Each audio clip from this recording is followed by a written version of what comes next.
এই মুহূৰ্তত দিবলৈ লৈছো এটি গুৰুত্বপূৰ্ণ খবৰ। উত্তৰ গুৱাহাটীত পুনৰ পথ দুৰ্ঘটনা সংঘটিত হৈছে।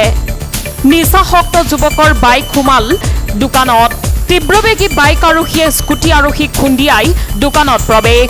কুলদীপ তামুলী নামৰ উদণ্ড যুৱকে সৃষ্টি কৰে এই সন্ত্ৰাসৰ। বাইকে মহতিয়াই আহত কৰে দোকানী তৰালী মেধিক। দুৰ্ঘটনাত কুলদীপ তামুলী গুৰুতৰভাৱে আহত হৈ চিকিৎসাধীন হৈ আছে। আহত তৰালী মেধিক GNRC চিকিৎসালয়লৈ প্ৰেৰণ কৰে। শনিবাৰে অঞ্চলটিত সংঘটিত হ'ল তিনিটাকৈ পথ দুৰ্ঘটনা। অলপ সময় আগতে এটা ল'ৰা বাইক চলাই আহি আছিলে, আহি সন্মুখত এই ডিঅ এখনত খুন্দা মাৰি পেলাই দোকানৰ ভিতৰত সোমাই যায়। দোকানৰ দোকানী যিজনী আছিলে মহিলাজনী, তেওঁক খুন্দিয়াই তেওঁ গুৰুতৰভাৱে আহত হৈছে।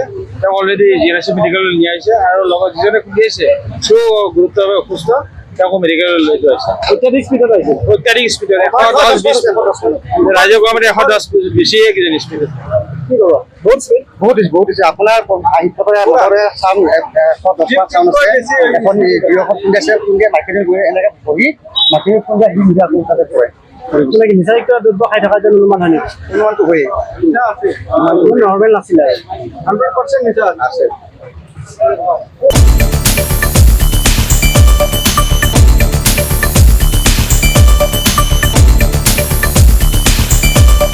ব্যুৰো ৰিপৰ্ট, সংবাদ লহৰ।